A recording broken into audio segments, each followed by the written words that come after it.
Hi guys, and welcome to another build video. And as you can see in this video, we're building the V-2 rocket. This one is by Takom. It's a 1/35th scale and the kit number is 2075. Alright, so I have done a review of this kit and I will put the link in the description. So if you want to check that out, awesome. And otherwise, let's have a look. So,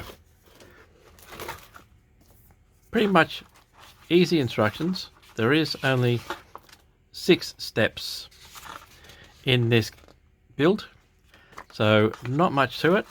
And of course, we start off with the actual firing platform. So let's get started. I'll put this aside and then we'll start with the parts.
And so there we have it. That is the firing platform, firing table, whatever you want to call it, for the V2.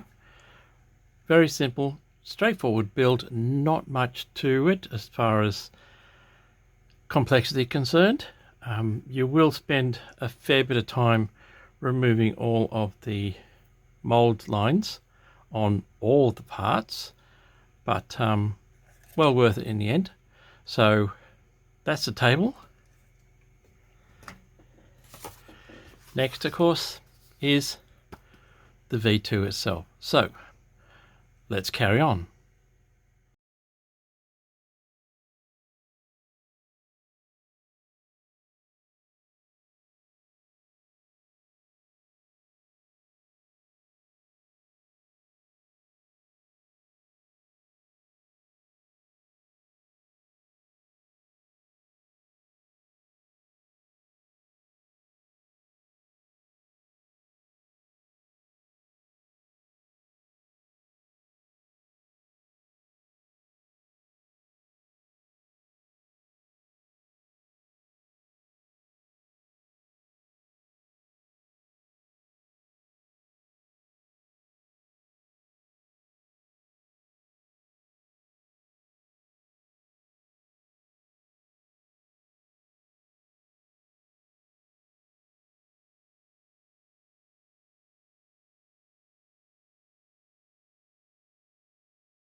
So when it came to put the two halves of the actual main body together, you can see this gap.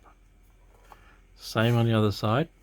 Now, part of this is because of the size and a slight distortion in the plastic.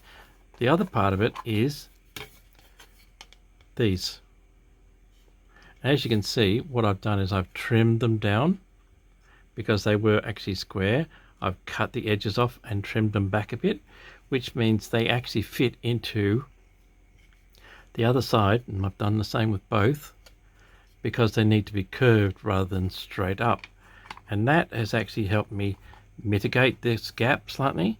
So I'm going to clamp it together, make sure it's all nicely clamped together and straight, and then I'll apply some Tamiya Ultra Thin, and hopefully that will glue it together, and I will fix any gaps with a bit of putty, something like that, and we should be fine.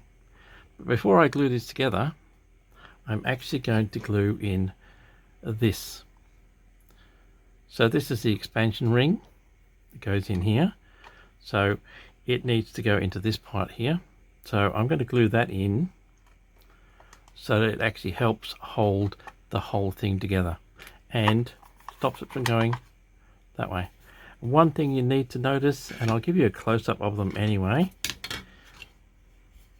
if you're going to sand these edges, you need to be aware that there are some, I'll see if I can get one, I'll show you a close-up of it anyway. Oop. Little tiny locating pins.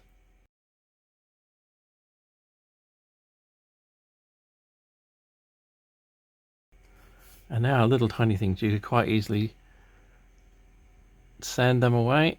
I'll see if I can get that one in focus. But yeah, there's little locating pins along here which stop it from sliding. So don't sand those away. Anyway, onward and upward. We'll clamp all this together, glue the expansion ring in, and then glue it and leave it for probably a day just to make sure it is solid. All right, onward and upward.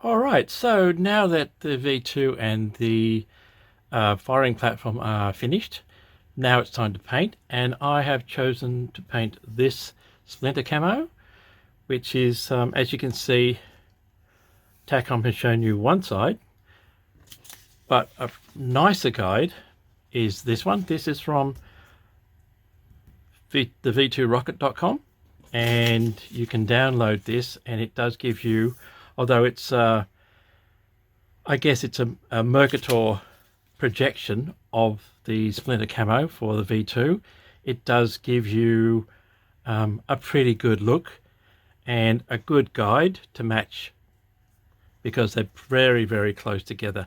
An awesome match. So color wise, it's going to be RLM 71, which is this Vallejo number here, which is 71015. That's RLM 71. The white is actually not white. It is very close to Vallejo's ivory, which is 70918, and that is a cream white, not pure white. So ivory is very good for that one. And of course, Dunkelgelb is your standard German dark yellow. This is the Vallejo primer one, which is 74604. So this is what I'm going to paint the platform in, all over this, and then I'm going to weather it, because that makes it much, much easier just to prime the whole thing. I'm also going to use this primer for those yellows as well, because it's exactly the same color.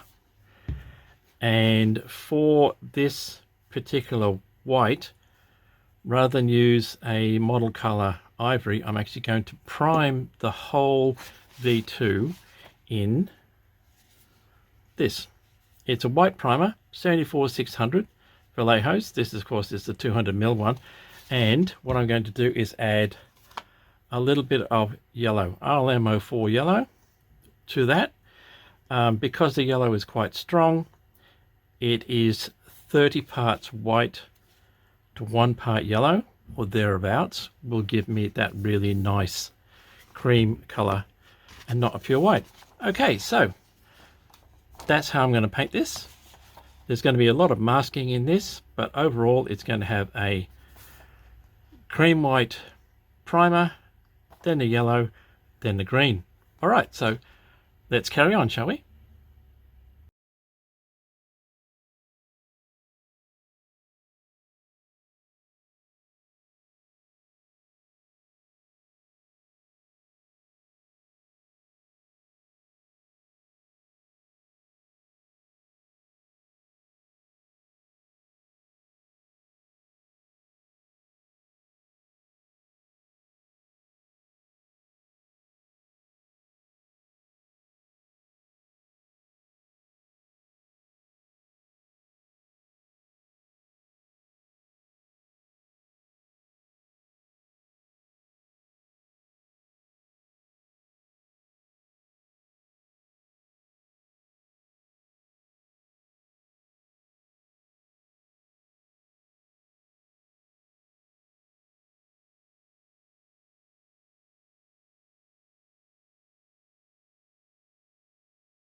So as you can see, the V2 used up a fair bit of masking tape to get the splinter camo that I wanted.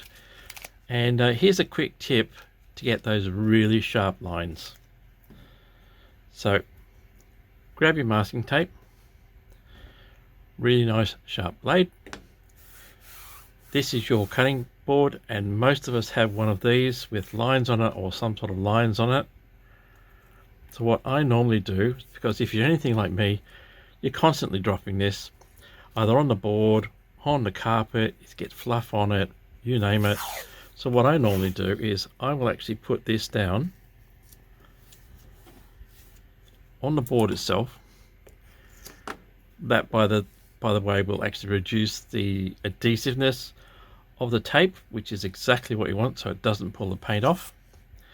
Grab your preferably metal ruler, and using these lines, just grab your nice sharp blade,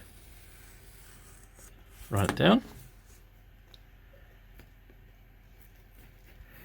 get rid of that bit because that's the fluffy bit, and there you have it, a really nice sharp straight line, perfect for these kind of splinter camos and for masking off aircraft wings or anywhere you need to do something that has a really sharp line. Gets rid of all the fluff, stuff like that, which is on the other edge. All right, so let's carry on and finish this beastie.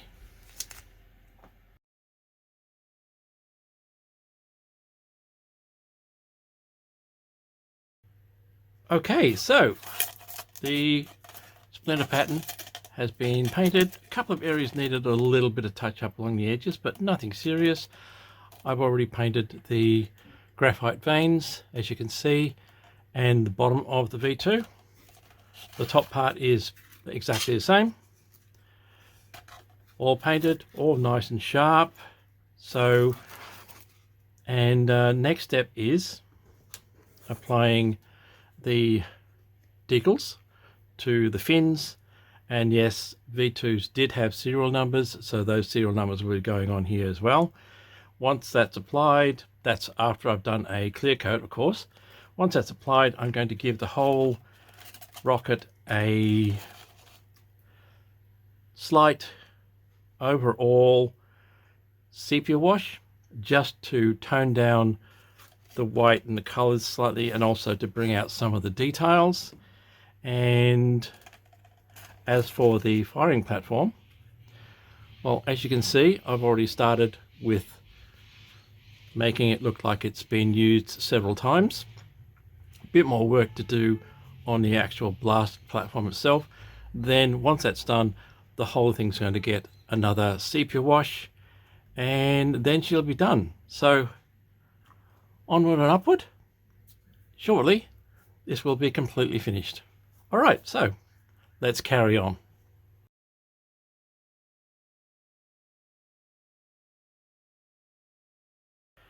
So a couple of final thoughts on the V2 rocket from Takom.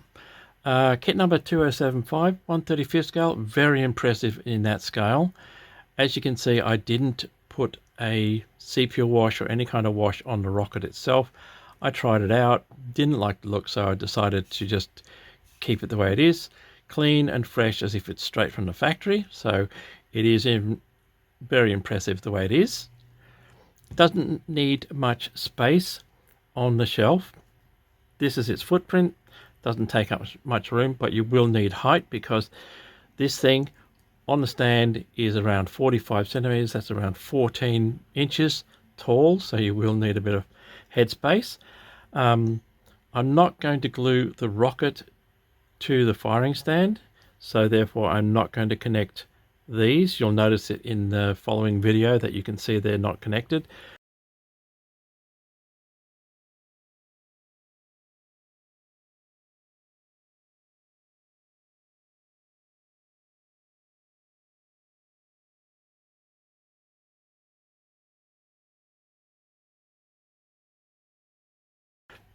These points here all connect to the vanes at the bottom here, and therefore you'd have to glue it, but I'm not going to glue that together.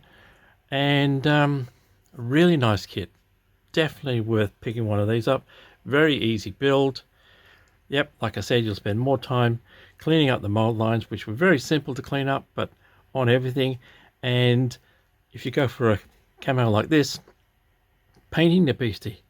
Otherwise, really nice kit. So hope you got something from this build video. Thank you for watching, and here's a couple of shots of the finished model to give you an idea of what it's going to look like on your shelf.